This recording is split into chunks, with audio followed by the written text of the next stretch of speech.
This is The Guardian.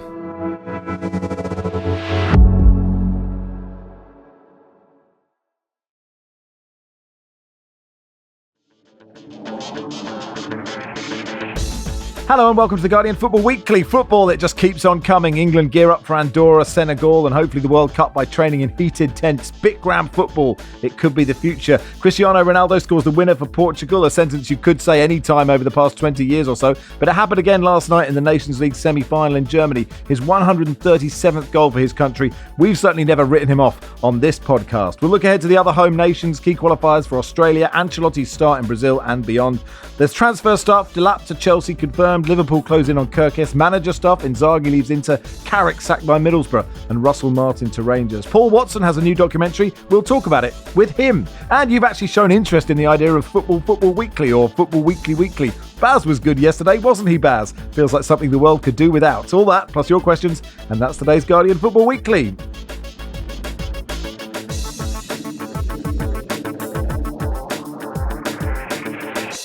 On the panel today, Barry Glendenning, hello. Hi, Max. From the excellent Sweeper podcast, Paul Watson, hello. Hello. And hashtag blessed, Dan Bardell is here. Blessed to be here. Thank you, Max. Ted says, what's the point of all this? Come on, Ted. It'll be all right. 2 games for England then. We'll start with them. A World Cup qualifier against Andorra on Saturday. A friendly against Senegal on Tuesday. 8 players who were included in Thomas Tuchel's first squad have been left out, including Phil Foden, Tino Livramento, Jared Bowen, Dominic Solanke, Mark Gay and Marcus Rashford.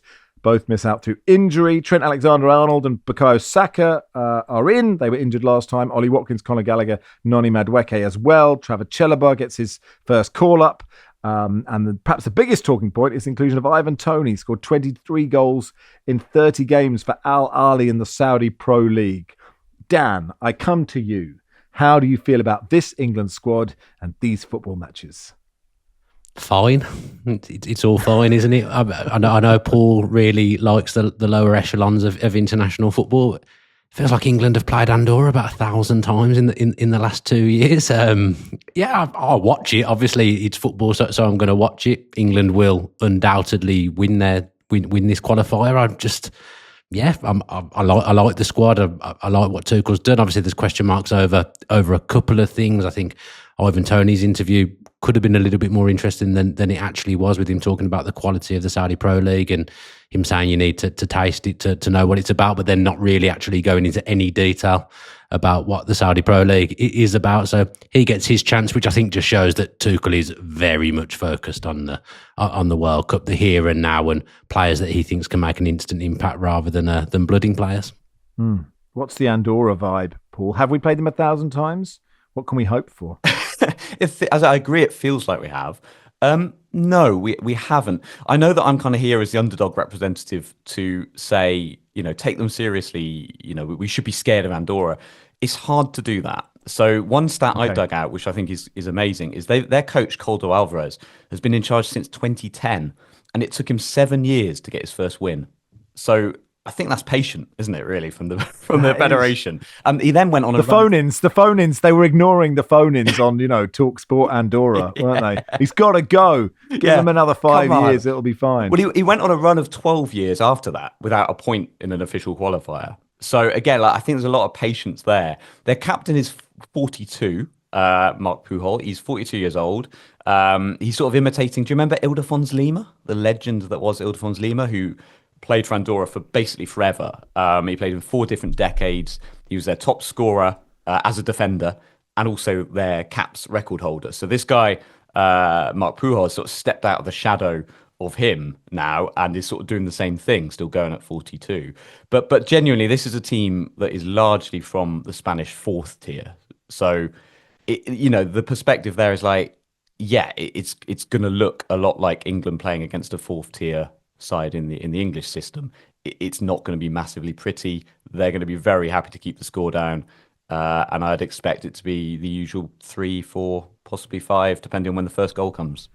That sort of 0-0 at half-time angst, and then suddenly they get panic. 2 later. Barry, what do you think about Tony's inclusion? I suspect you don't know enough about the Saudi Pro League. I'm not saying I do, to have a strong view on whether he's included. I mean, Tuchel made the point that other sides pick players. I saw Ruben Neves started ahead of Vitinha for Portugal last night. Ronaldo did score the winner. We'll get to it.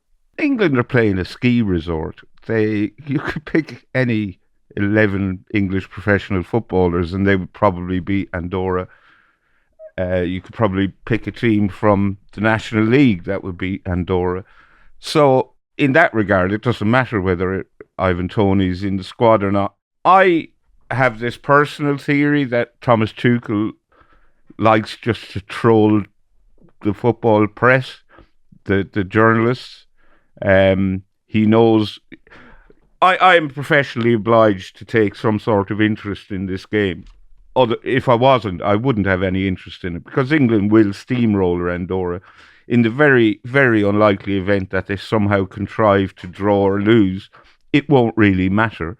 Other journalists obviously have the same professional obligation to take an interest, but some of them seem really exercised about the inclusion of people like Ivan Toney or Jordan Henderson. And I'm not really sure why, because it's Andorra. I suppose the point being is, you are picking players who, you are looking ahead to the World Cup. He's not going to select someone he doesn't think he has any chance of getting to the World Cup, right? That's how I view, say, the Henderson. Well, he might. Well, he might, but that would be odd, wouldn't it? What? Why would he be doing that? I mean, why would you pick Jordan Henderson now? Just for vibes? Maybe he thinks Jordan Henderson adds something of value to the environment around the training camp. I don't know. But foreign managers they find it incredibly weird how seriously, say, the English media take the inclusion of certain players in squads, because you bring whatever it is, 25, 26, 28 players, and most of them, or a sizable number of them, never get on the pitch. So it doesn't really matter who you bring. And you could have Jordan Henderson and Ivan Toney in every single England squad between now and however far they get in the World Cup, and they might not play. It doesn't matter. And trying to pretend it does is, yeah, I mean, you're welcome to do it, but it doesn't matter. Barry's made me less interested than I already was, which I didn't think was possible. They should be playing this in Andorra as well. This is for me, this is a real shame. They're playing this in Spain. It's at Espanyol Stadium. And actually, Andorra's got this nice, shiny new stadium at Encamp, which they're using for Andorra, the club team who play in the Spanish system. But it doesn't seem like it's been registered in time for this. So they've been told they've got to send it to Spain. I just feel like the only way these games could have any interest is you put them in Andorra, you make it as uncomfortable as possible. You literally play it in a ski resort. Well, not on a mount, on a sort of 45-degree. Yeah, if I was Andorra, Pyrenees. I'd have a pitch like that, like the old Hewish Park. I'd have a pitch like that only they could play on. That's the way. Or one of these South American sides who play at altitude so high that the other team have to have oxygen canisters. But with all this going on in Espanyol Stadium, I feel like it's taken the romance out of this. I'm sorry, I'm curious to know, Max, do you honestly think it makes a difference whether Ivan Toney and Jordan Henderson are in this squad or not? Well, I suppose the argument would be, right, not in this squad, but I think you are picking a squad, you're picking players you want to look at with the World Cup in mind, right, and qualification in mind. And actually, when you do get down to the squad, what do you need? You need options off the bench that can make a big difference. You pretty much know who your starting 11, give or take 2 or 3 players, will be. And then presumably you pick game-changing players that can come off the bench. And one of the criticisms of Southgate was that he didn't use the bench well enough or whatever. I mean, interestingly, Tony did come on and change, I think, 1 game in the Euros, if not 2. So, yes, I think it matters because you want to get the best balance of your squad. You don't necessarily want to pick the best players. We've been through that a million times. But you want to have a balance in the squad. I think it's interesting that Henderson and Dan Burn are there. But Tuchel knows much more about it than I do, and maybe, atmosphere in a squad is really, really important, and maybe they will make a huge difference. But I agree. I mean, I don't totally disagree with you in that. I don't think it's not going to change the world, especially for this game. I think you're right. Centre backs is probably one of the most interesting things about this England squad, but we'll probably learn very little because they're playing Andorra a lot. No one's jumping out and taking that centre back spot for me. I think both of those spots are open at the moment. Looking at the squad, it'd probably be Conser and Colwell, and I think perhaps they played together in the last round of international fixtures. But if you're trying to get a defence together, kind of playing Andorra isn't the way that you kind of mould that defence and see what people are about, because they're going to have absolutely nothing to do. They haven't scored since October, and that was against San Marino. So I think, the defence can have a pretty quiet day. It's our job. Our job isn't to sell the game. It's fine. I think it's fine. I think we all know this. We'll watch it, and it won't gird our loins. I mean, the more interesting game England are playing in this break is the friendly against Senegal. I think it's at the City Ground on Tuesday. Mm-hmm. That could be a decent game to watch if their players are bothered to put in a bit of effort. And I would totally excuse them if they aren't. But that could be good. England are using heated tents as part of training to replicate the conditions they could experience at the World Cup in USA, Canada and Mexico. Moonlight Hanger says, do you think this heated tents business was a mix-up over a need for training sessions to be intense? Thank you so much. We should be playing the game in a heated tent. That would definitely make it more interesting. I mean, obviously these aren't the tents that is in everyone's mind. They are thinking of a tent, like a 2-man scout camp tent, aren't they? That's what everyone, there's nobody listening going, like a big, like it was sort of like the Beckham Dome or whatever it was. They just shove loads of heat. It doesn't sound environmentally that friendly. Maybe that's why Tony and Henderson are they have their badges for putting up tents. They hammer a mean peg. Well, acclimatized as well. It's probably quite hot in Saudi some of the time playing football, so that might be it. Anyway, look, we've tried our best there with England. Let's see what happens. We'll talk about it on Monday. Before we do the other home nations, the Nations League semi-final was a pretty good game. Germany won Portugal 2. Ronaldo scoring the winner, put on a plate by Nuno Mendes. His 137th international goal. I mean, and there is Paul, like we've written him off on this podcast, and he's an interesting human being. I don't know if that's a way of putting it, but in a pure footballing sense, this is the highest level. This is Germany away, and he is still there doing the business. It is frankly ridiculous. Yeah, it is. And after the Euro, the fact that Roberto Martinez is still there and Cristiano Ronaldo is still there just feels bizarre. Like how they survived that.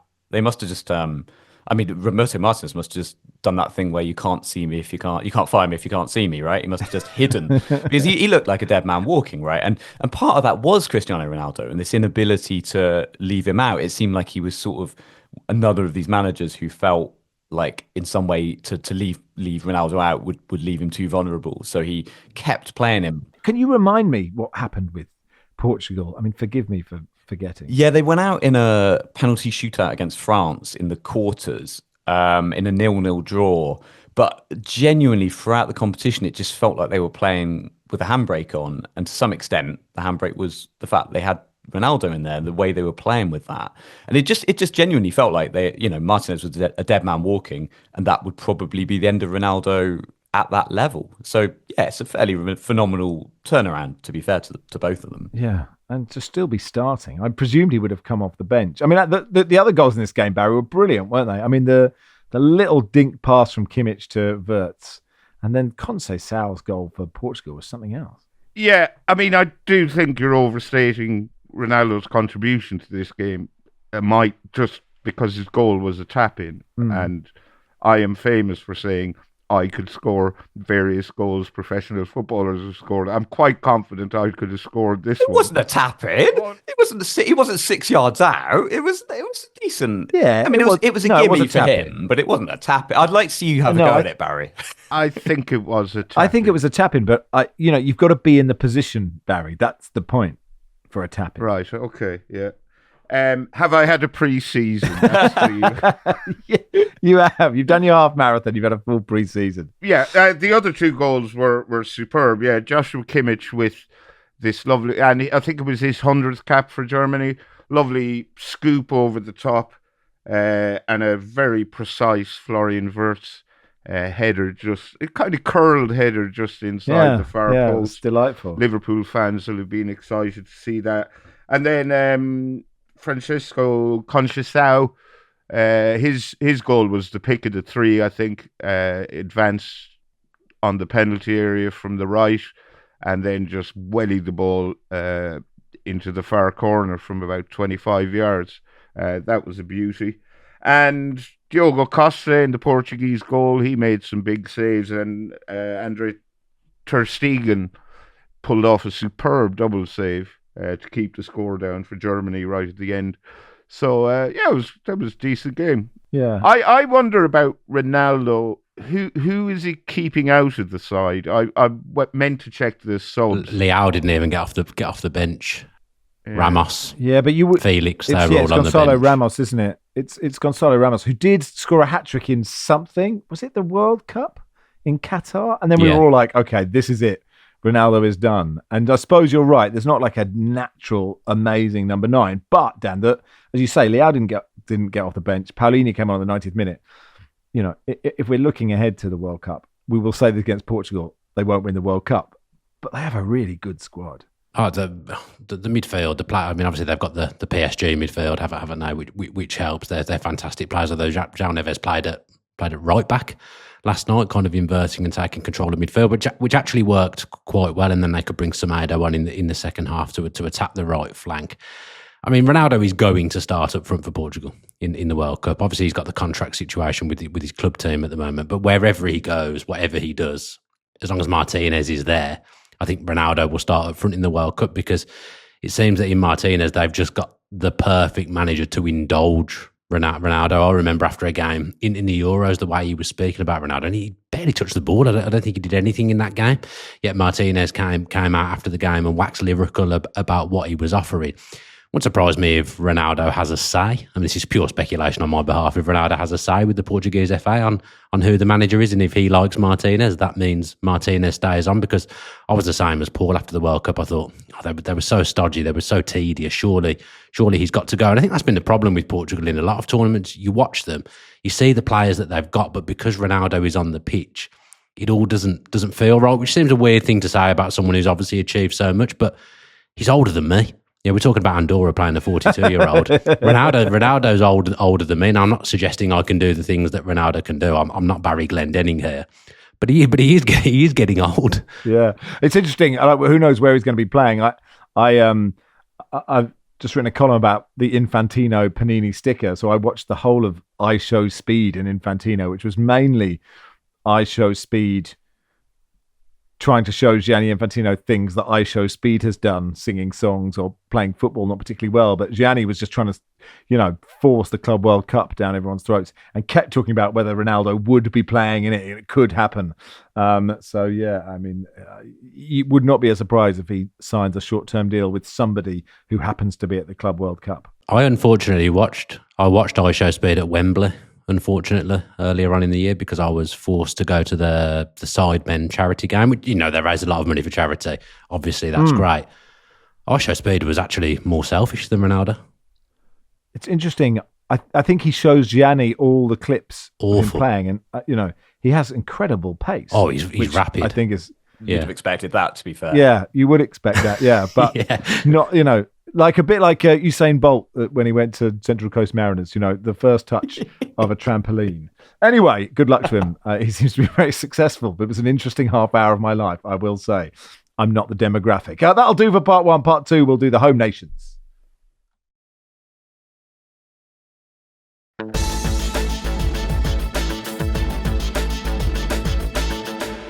Welcome to part 2 of the Guardian Football Weekly. The Republic of Ireland have friendlies against Senegal on Friday night, Luxembourg on Tuesday. Barry, thoughts? They're friendlies. Senegal should provide Ireland with a very stern test at the Aviva Stadium.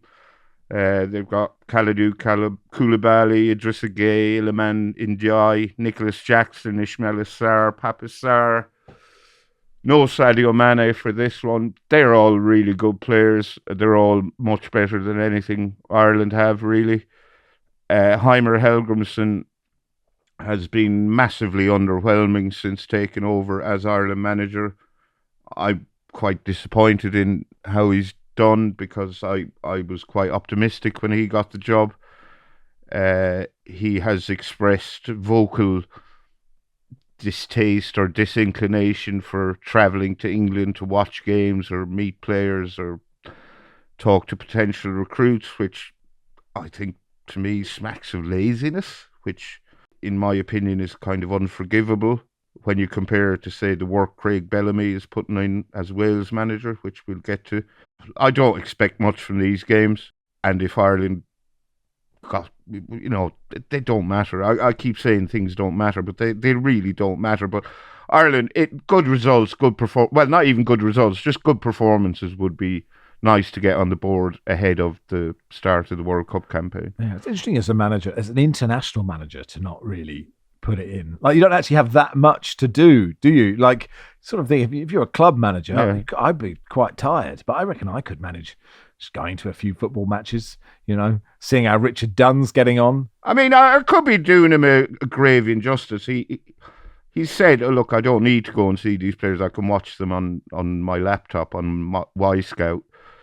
And if that's what works for him, great. But it isn't working for him, so maybe try and do something else. Brentford have committed to signing a Creven Kelleher from Liverpool while we're on Ireland in a deal that could rise to £18 million. I'd be interested to see him take the number one journey, if he does, from, we presume he would, from Mark Flecken. Well, Flecken's gone. Well, then he probably will take it, won't he? Where's Flecken gone?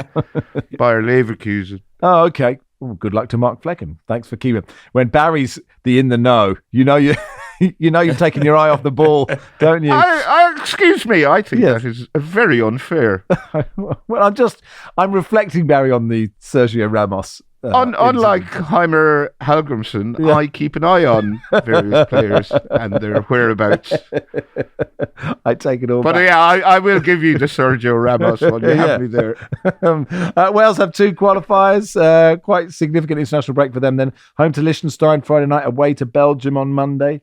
In what feels like the most frequent fixture in international football. Is it, Paul? We go to, check your stats. Is it more frequent than England, Andorra? It feels like surely it is, Ireland-Denmark is every. I can't believe that's not happening this weekend. They're always playing each other. Yeah, no, I feel like they do play an awful lot against Belgium, don't they? That's one that I feel is always going on constantly. Like in some parallel universe, that match is just constantly being played, and we just have to go over to it every now and again and report on it. Well, interestingly, Northern Ireland have Denmark this weekend. You mentioned Craig Bellamy there, Baz. You've done your work. You did say before the pod, I can do the home nations, so do them. Well, if anyone else wants to do them, they're more than welcome to chip in. But yeah, Craig Bellamy, I'm really interested and sort of invested in his journey as a manager, because he seems to have really chilled out and become more mellow than he was as a player, while not being particularly chilled out or mellow at all. His training sessions are reported to be very intense. When he got the job, he moved to Cardiff and was incredibly surprised to learn that he's the first Welsh manager since John Toshak to be based in Wales, because he thought, well, where else would you be based if you're the Wales manager? But that hasn't always been the attitude. Most of them lived at Heider Helgrimsson's house. That's where they've all been previously. Does a lot of, goes, watches underage games, goes around clubs, meeting players, having chats with them. While the Premier League, because most of his players an awful lot of his players play in the Football League, while the Premier League was winding down, and they were all off, he took them on a training camp to Spain to keep them ticking over. He had a nice touch in that, that team, New Saints, or Total Network Solutions, as they used to be known, or are officially known, I think. Their goalkeeper, Connor Roberts, announced his retirement at the end of the season, citing mental health issues, because his father, he was struggling to deal with the fact that his dad had taken his own life. Bellamy invited him along on the training camp as kind of just a gesture and an act of appreciation for all the work Roberts has done in Welsh football. So Wales have played 8 without defeat under Bellamy. They should beat Liechtenstein at home on Friday, and then Belgium away on Monday. That's a big game for them. But he is reported to be incredibly meticulous in his preparation. I think he's going to be a very good manager. I've read somewhere he's lit a fire under Welsh football, which had started to stagnate in the last days of Robert Page. Yeah, incredibly impressive. And Belgium, are they still the golden? Is it still golden, that generation? What happens to gold? Does gold rust? And where are we at with the Belgians? We'll find out on Monday. Oh, there's one rule Bellamy has introduced to the Welsh squad is you're not allowed to swap jerseys with opposition players, because the thinking being, you've worked so hard to get this shirt, why would you give it away? I mean, it's a bit Brailsford, but I like it. But if Brailsford brought it in, you probably wouldn't like it, would you? Well, Brailsford's just got his cards from Man United, hasn't he? Who could possibly have foreseen that coming? Scotland had 2 friendlies. Iceland on Friday night, Liechtenstein on Monday. You got a quick minute on this, Barry? Yeah, Scotland. Iceland down to 74th in the world rankings. I still remember the days in 2016 where British journalists, and I don't blame them for it, were all being sent to Reykjavik to write about how great Icelandic football was and how they've revolutionised the way international football should be played. Yes, currently 74th in the world rankings. Finished 3rd in their Nations League B sector behind Wales and Turkey. Steve Clarke has introduced a lot of young players for this international break. 7 uncapped players. Lewis Ferguson is in the squad. He's been really impressive in Italy with Bologna. Won the Coppa Italia this year, but he hasn't really made his mark in a Scotland shirt yet for various reasons. And Scotland have a bit of a problem at goalkeeper. Craig Gordon's injured and he's also 42, so you'd imagine his days as Scotland keeper are numbered. Angus Gunn doesn't have a club. He's just been released by Norwich, and the last time he got a chance in a Scotland shirt, he didn't cover himself in glory. And the other 2 keepers are Robbie McCrory from Kilmarnock and Kieran Slicker, who's at Ipswich. So they don't have a cap between them. So Clark needs to sort out. What about Anthony Niemi? What? Oh, that was quite a good gag. Clearly, it's gone completely flat. I understood the gag, but I'm not sure it was as good as you think. You didn't like it. I think someone will like it. I'll play you a clip later, Barry, and maybe it'll mean something to you. Oh, I know this is the TalkSport thing. He's Finnish. Yeah, I thought it was quite funny. Wasn't that to do with his age rather than? Well, no. The guy rang up saying, "Why don't they pick Anthony Niemi?" And the guy went, "He's finished." And he goes, "He's not finished. He's 28. Obviously, he's now 53, so slightly different." Okay, that was a good. Thank you so much. All the best ones have to be explained and then just acknowledged. Absolutely. Northern Ireland have friendlies against Denmark and Iceland. Quite a Scandi break for them. Sean says, Max, you referred to the Socceroos as we in an A-League show you did recently. Where do your loyalties lie? That's very interesting. I mean, obviously, with cricket, I can't stand them. But with the Socceroos, I definitely want them to qualify. And interestingly, Paul, by the time people listen to this, they will have probably played their game against Japan, but they haven't played it yet. And that's a massive game for them, isn't it? It is, and it isn't.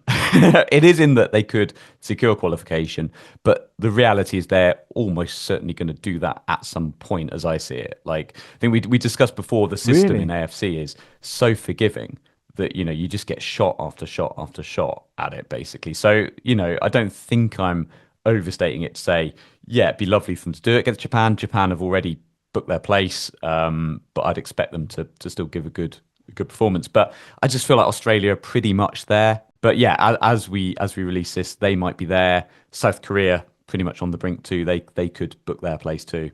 Just quite interesting, Paul. And as someone who follows the smaller nations, what I've noticed about being in Australia is the impact that qualification for the World Cup has on nations where football isn't the main sport, and momentum that it has, and the sort of devastation that if they don't. Obviously, if England don't qualify for a World Cup, it's devastating. But football is fine because it's so massive. So the importance for the game in countries where you are competing against other codes, like Australia and, I suspect New Zealand or South Africa, whatever, those kind of countries and many others, the impact on it is huge. Yeah, it's actually a real pressure, isn't it? I hadn't really thought about this, but I guess Australia's almost unique in having that many sports that compete against it. I mean, I find Australian sport completely baffling, but they call every sport footy, basically, don't they? They even call rugby league footy, which makes zero sense to me at all. So I suppose Australia's got almost a unique situation in there are so many sports people want to watch that if football just drops off the radar to some extent, obviously there's going to be the hardcore fans who it doesn't drop off the radar, but for a lot of people, they'll just move on to watch one of the other 55 sports that Australia is excellent at. So, yeah, I imagine they're feeling that pressure. And they had a dreadful time during this campaign. They've had some real ups and downs, but I do think they'll pull through, partly just because nobody else is particularly brilliant apart from Japan.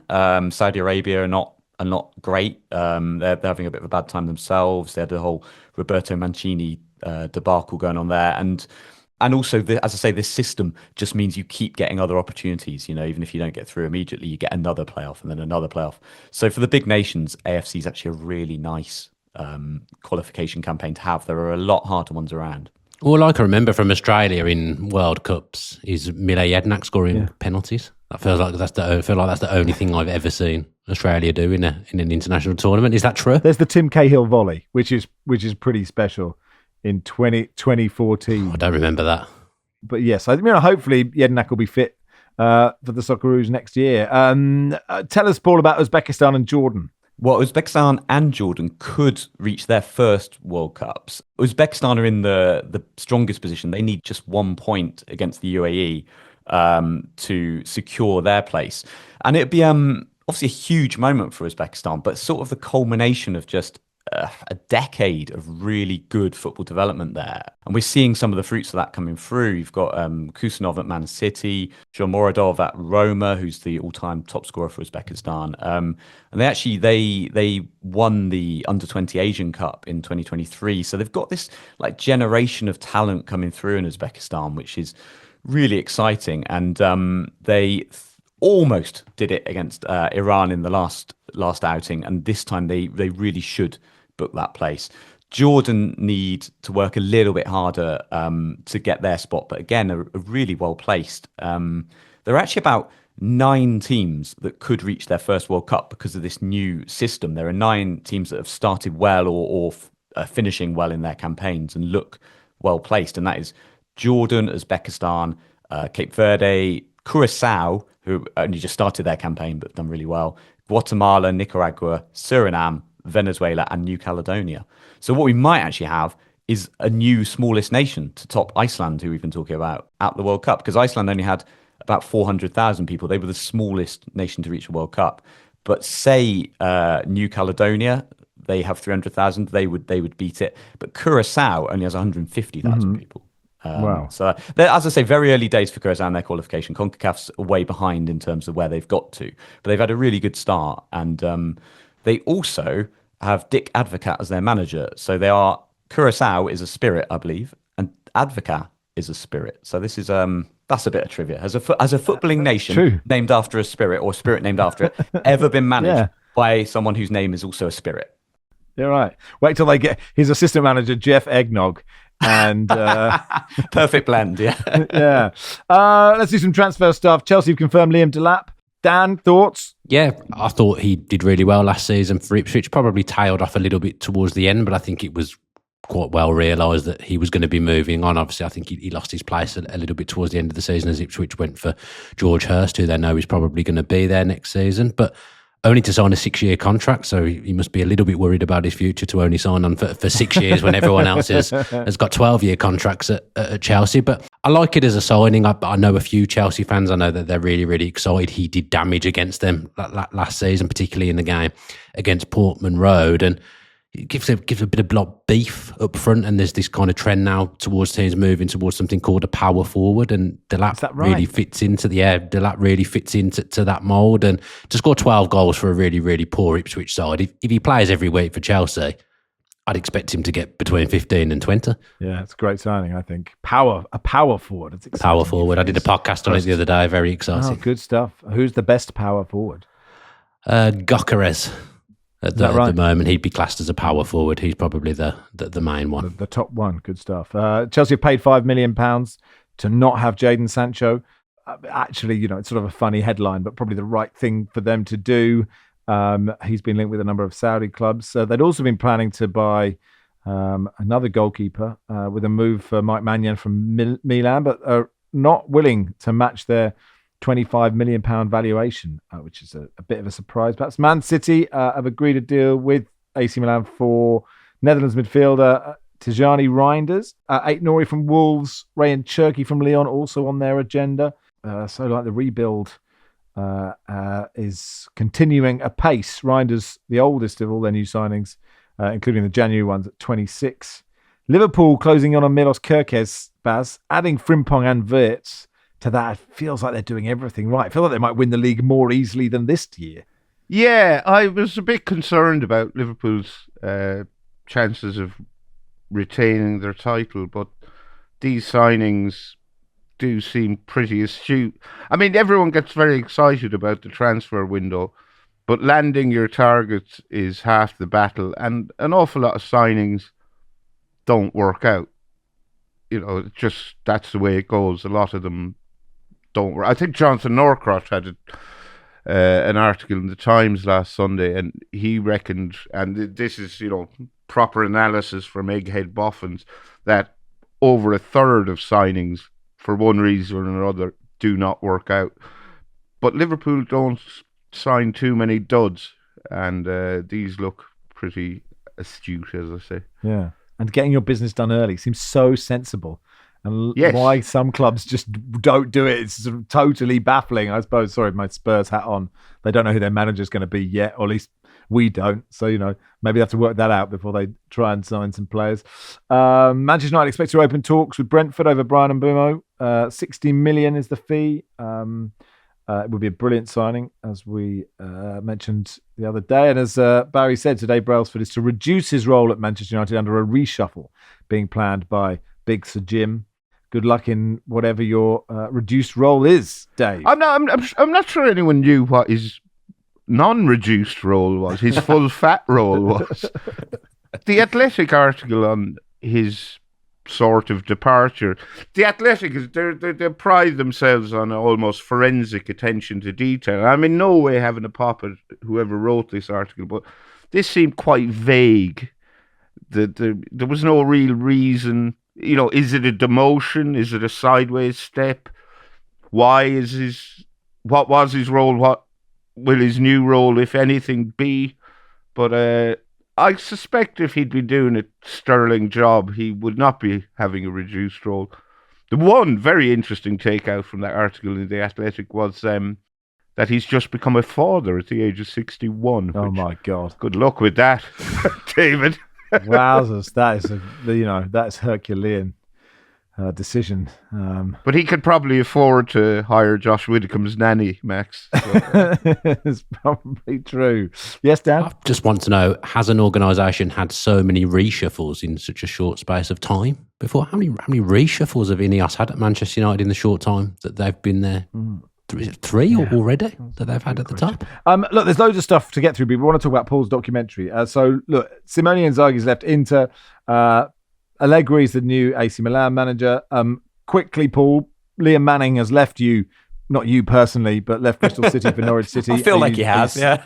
Yeah, are you sad? I am. And I think the funny thing is when a manager leaves, there's always a bit of venom from some of the fans about him. But he did a fantastic job at Ashton Gate under very difficult circumstances in his sort of personal and professional life. And ultimately, the club, I just don't think could back him with the kind of money he needed to finish the job. We got to playoffs. That was amazing. And I think he's moved to Norwich because they've basically just got more money to throw at building him the squad he wants. So, yeah, don't feel any anger or ire towards him myself.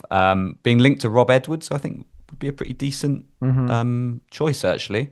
Now, George Ellick is on the pod on Monday, so we can talk about Middlesbrough sacking Michael Carrick, financial problems at Sheffield Wednesday, and other stuff too. Then, part 3, in a second, we will talk about Paul's documentary, The Soccermen.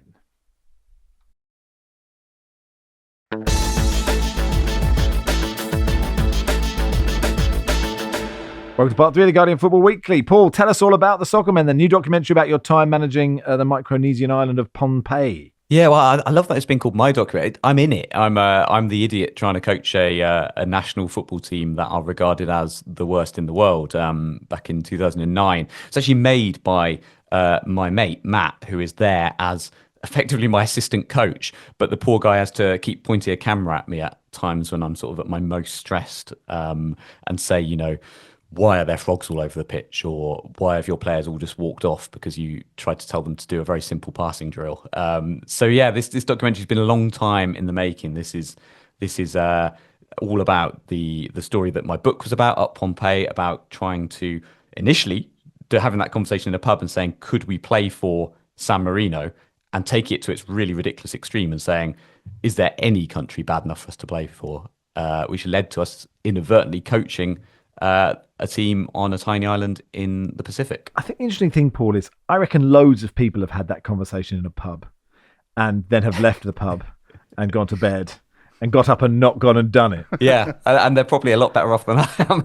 But no, I think the thing that tipped it is, and I always say this to people, is we were semi-serious when we set off on this, in that we were both, like, we didn't have a lot to do. I was struggling to make it as a football journalist, still am. And I was like, this would be the dream, right, to play international football. But the thing that tipped it was we went all the way down the world rankings. We were thinking, like, there's no way we're even going to play for like Montserrat. At the time, they had Rule Fox. You remember Rule Fox? And I was like, can you imagine, even if I managed to naturalise, which I think would be a question mark, imagine me showing up on a training field with Rule Fox. He'll find me out within 5 minutes. So we went into non-FIFA football, which we didn't know existed, which is places that don't even get into FIFA's consideration. And that was where we found Pompeii at the very bottom. But what turned it was we sent an email off to this decrepit looking website saying, oh, we're interested in football in your island, on your island. We didn't say we want to play for you because we thought it'd scare anyone off. But we genuinely never thought we'd get an email back. And it was the fact that we got an email back from a guy called Charles Musana, who said, lovely to hear from you, but I'm moving to London, so I can't really help you. But do you want to meet up for a curry? And we did. We met up for a curry in Notting Hill. And he looked at us and said, I thought this was a prank from my mates back home. Like, why do you want to hear about this island? And we basically told him the truth. And he said, lads, you can't go and play for this team. Like, it's almost impossible to get a passport there anyway, even if you wanted to. But the team's basically given up after they lost 16-1 to Guam. Do you want to go and set the team up again? And we were like, yeah, all right. 18 months later, we were there. It's amazing. And like 2009, okay, so social media kind of existed. People were poking each other on Facebook, and I think Twitter was there. But like, it's a very different time. It feels like a sort of, there's a lot more sort of phoning people up and emailing. I don't know if the story would work quite as well now, or it would just be so different. Yeah, I mean, I've noticed a difference in that I went back to the island a couple of years back, and everyone's just got their phones with Wi-Fi on them, and they're just on Facebook. Facebook's the big thing there now. It's like running at that many years behind where we are here. And I was like, God, in my day, there was one place on the island I could get Wi-Fi signal, and I had to like crouch underneath this building, the telecoms building. And some days it would just not happen, and I'd be like, oh, there you go, there's no internet today. So it totally changed the dynamic. We literally had to just go knock on people's doors to get them to play. I remember when we were trying to put a league together. So that was the first thing we did. We sat down and said, look, we got to make a league, and we wanted to get teams from different like community groups around the island. And we went. There's a huge group of Mormons on the island. So I went and cold called a Mormon hut, knocked on the door, and the guy at the door sort of answered it. And I explained we wanted to play football. And he said, yeah, not really our thing. And then at the end of the conversation, he said, have you considered letting the light of the Lord into your life? I said, yeah, but have you considered coming and playing football? And he said, no, thanks. And I was like, well, it's a 0-0 draw then, isn't it? Are you the first person ever to knock on a Mormon's door? Usually it's the knocking on your door. He looked terrified. These poor lads looked absolutely terrified. It was such a great role reversal that I was like, if you just give it a try, let the light of football in. It's like, nah, no. First off, I have to say I love this, and it made me cry twice. There's more than a hint of dodgeball or Cool Runnings about it. I don't think that's unfair to say, is it? I mean, as a compliment, they're two cracking films. But this arrangement between you and who's it, Matt, your mate, you were very much the bad cop, and I don't think it's unfair either to say that for quite some time most of the players thought you were a massive twat and didn't really like you. They still do, Barry. But you won them over, and you also had this guy, Joseph, who was the standout mercurial, flawed genius, who, I don't want to give away any spoilers, but it would be fair to say you had a fraught relationship, but he was your standout player. And I really love that bit. I don't really have a question, but is there anything more you can tell us about that without giving too much away? Oh, well, thank you. That's really kind of you to say that. Basically, for me, one of the themes that comes through is like this island just seems to reject football, right? So everything we do seems to backfire. Like the pitch is in a terrible state. We try and make it into a better state, and it somehow gets worse. And like everything we do, we try and play at a different field, and we get kicked off, even though no one's ever used this field for like a decade. And Joseph's a good example of this. So he's like our star player. And he's had a really tough life. Him and his brother Charles, the name's Charles, but they call him Charles. That's how it's pronounced on the island. They're these two kids who've basically been left to fend for themselves. Really tough life, like quite a abusive family situation they've been in their whole lives. As a result, like they're tough nuts to crack. But eventually, I sort of kind of get both of them playing. Charles is a really good goalkeeper. Joseph's like the star striker. He's our great hope. But Joseph just will not do anything anyone tells him to do. And so I have this relationship where I'm kind of pretending I'm going to leave him out the squad if he doesn't buck up. But he sort of knows at heart he's going to call my bluff because there's no way I'm leaving out our best player. And everyone kind of knows this. But he goes through the motions of like quitting the team. And because he quits, his brother has to quit because of the island, the way the island is, and because his brother's like his only support in life. They both quit, and it's all really like terrible moment for us because we lost our goalkeeper and best striker. They come back. And then, yeah, I'm probably giving something away, but basically something happens to Joseph that takes it all completely beyond our control. So it's like another great way of like how this island is. It's like you do everything in your power, you get humbled, everything goes wrong, you think you've overcome the hurdle, and then the island just chucks something else at you that you're like, there you go.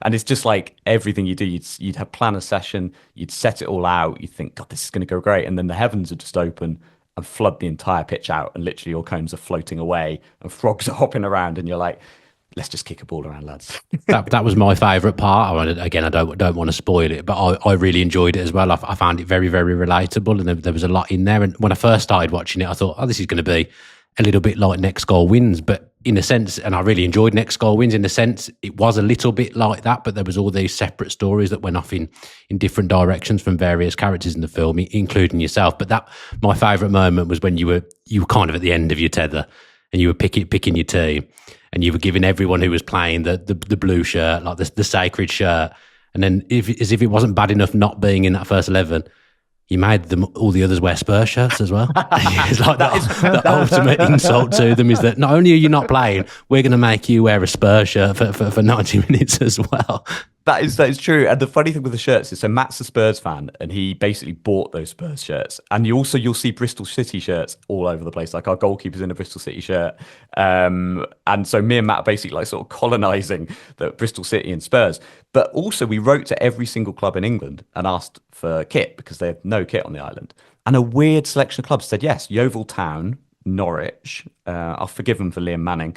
And so, yeah, if you go around Pompey now, you'll sometimes just see an old guy with a Yeovil Town shirt on. And the reason for that is because we'll have given it out to one of the players. And because of the hierarchical society, you have to give everything to an older relative. So like shin pads, for example, we gave out shin pads, which were totally useless. We never realized this because as soon as the players got home with them, someone older in the family would just take them and use them for like like to hold something on a shelf. Or so shin pads are just dotted around the island. Sometimes you'll just see a fisherman with shin pads on and you'll be like, that's where they ended up. No one ever wore a pair of shin pads in my team.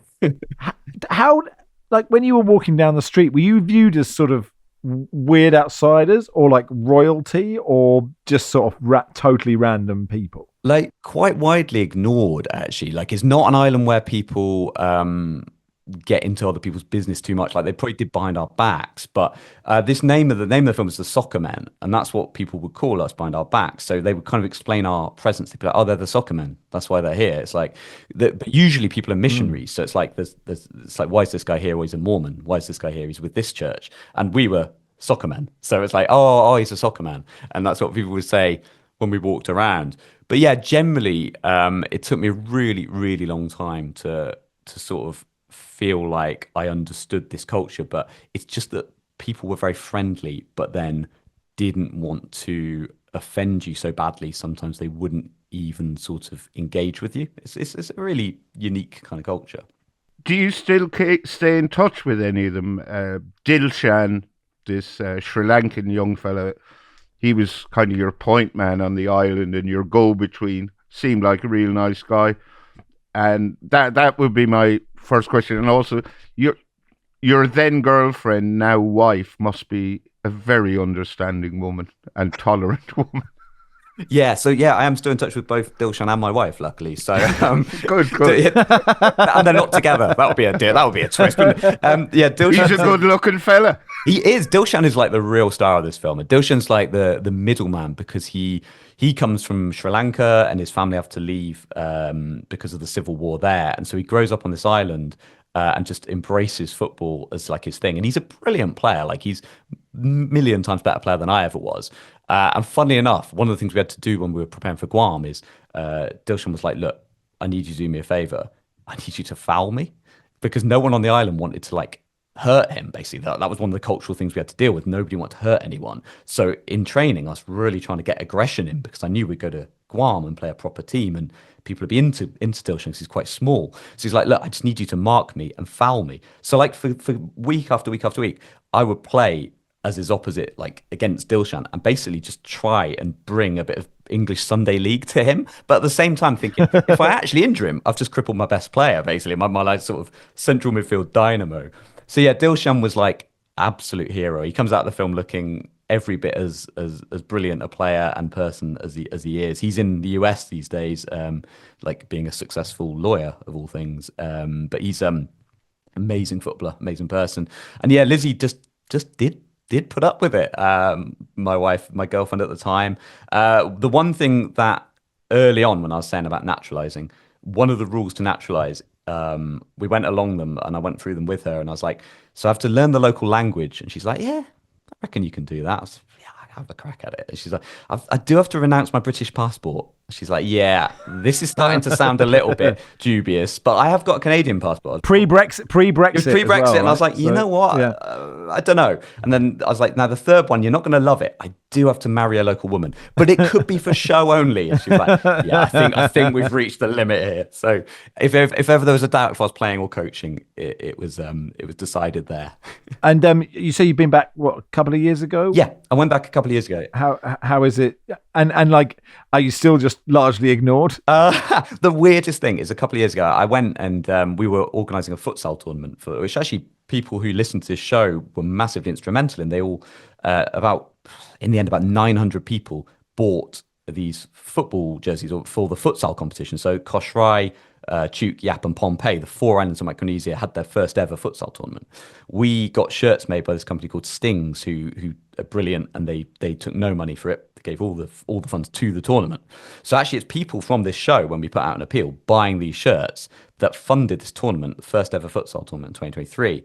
And so I went back to the island, to Pohnpei, checked into this hotel that I used to go and sit with Dilshan, and we'd have a beer and look over the ocean and chat about our plans. It's where we cooked up the Pohnpei Premier League for the first time. Went in, the woman came over to serve us, and I was like, I think I kind of vaguely recognize you. And she's like, oh, you've been away? And I was like, I left the island 9 years ago since I've last been on the island. She's like, no, you've been off island? And I was like, yeah. And this is like, it was so Pohnpeian. It was like, you're either like, you're in it's time just doesn't exist if you're off island. So yeah, it was funny going back because all the players in these futsal teams they were all familiar, and yet I'd never met them. And again, they were the sons and nephews of this team. Wow. A couple of the old guards still there. Robert, who is in the film, who's amazing, and Bob and Robert, who are twins called Bob and Robert. Bob and Robert Paul, whose dad, I think is his dad, or maybe it's his cousin, it's called Paul. So there's Paul, Bob Paul, Robert Paul. And they are the most amazing characters. Like their story through this documentary. Matt has done an amazing job getting these guys. Two men in their, like, I suppose early 40s now, never ever spoken about their feelings to anyone in the world. And they let Matt come in and they talk about their brother who's killed in Iraq and how it's effectively kind of altered their lives in this way that they can't quite deal with. And it's incredible to see that on camera, because these guys, when you coach them, they were tough nuts to crack, both of them in their own ways. But they're complete opposites. It's like clean living Bob and and Robert, who'd be basically chewing betel nut, this kind of intoxicating substance, as you're training and spitting it on the floor. So amazing. A couple of people. What happens with the doc now? Are you looking for a distributor, or is it, or where can people watch it? So it does festivals. It will be in festivals. There's a few planned. There's not any in the UK at the moment. So if anyone in the UK does want to organise a screening, we'd love that. We've got one in Palermo, one in Austria, one in Slovenia. They're kind of dotted around. But the hope is that if enough people want to see it, this thing goes into distribution and hopefully goes on to a Amazon Prime or a Netflix. Great. It's kind of the opposite of an all or nothing, isn't it? It's opposite of opposite of Amazon Prime's usual output, really. Oh, well, look, we will do what we can to drum up the interest. Is there anything our listeners, who I'm sure would all enjoy it, can do to give someone a nudge or anything without being overbearing or pushy? If on social media, so it's at the Soccermen on Twitter, and the _Soccermen_movie on Instagram. I'm at Paul_C_Watson on both. If anyone knows anyone in film distribution, or if you just want to help in any way you can, we'd love that. We just want to, in truth, we want to get this film out to show as many people as possible, because I think people don't realize there are countries in this world who don't have FIFA representation, and where people are trying to play this sport against these like ridiculous weight of odds. So as you say, you mentioned Next Goal Wins. It's a bit like that, but it's weirdly even more of an underdog story than Next Goal Wins. We always saw them as the giants. So Next Goal Wins is one of my favourite films, a brilliant film. But it's weird because that's our World Cup, to even be able to play against a team like Tonga would be a dream. You can always email us, footballweekly@theguardian.com, if you are a Hollywood executive, and we'll pass you straight on to Paul, just taking a large cut in between. Someone on Spotify said, Pedantry Corner, Max said the podcast about Football Weekly would be called Football Weekly, but wouldn't it not be called Football Weekly? Thomas says, Dear Max, like many before me, I'm a long-time listener, first-time writer. I'm also not a fan of the international breaks or even care much for international football for that matter. So it was with interest that I heard you mention in passing the podcast Football Weekly, a podcast that discusses football weekly. Having previously been interested in West Wing Weekly and the Babysitters Club, I thought that Football Weekly seemed plausible and a great way to enjoy Football Weekly without necessarily having to re-listen to old content over the summer. However, initial search results have not indicated that such a podcast actually exists. I'm gutted. My question to you is thus, were you just making it up, or should I upskill on my search terms? And lastly, as an expat Melburnian living in the Netherlands, I'd also like to suggest you check out other Melbourne parks. Edinburgh Gardens is indeed great, but don't underestimate the charms of the Botanical Gardens. Lovely. Studley Park, don't know it. Yarra Bend Park, very nice. Thank you so much to Barry, you, Nikki, the rest, for all that you've brought to my enjoyment of the beautiful game over the years. Please keep it going, Thomas. I mean, I don't believe, Barry, there's an appetite for Football Weekly, but it wouldn't be us who did it, would it? It would be other people commenting on us. I can't think of anything I would rather do less than listen to someone else breaking down my contributions. If anyone likes which I would like to stress are made first thing in the morning, very early, and possibly before I'm ready to attack the day, if I'm quite honest. No, podcast people should listen to is the Guardian Women's Football Weekly, also out today. England squad announcement, Millie Bright pulling out, Frank Kirby's retirement. So listen to that wherever you get your podcast, and that'll do for today. Thank you, Barry. Thanks, Max. Thanks, Dan. Thank you very much. Thank you, Paul. Thanks, Max. Football Weekly is produced by Joel Grove. Our executive producer is Phil Maynard. We'll be back on Monday.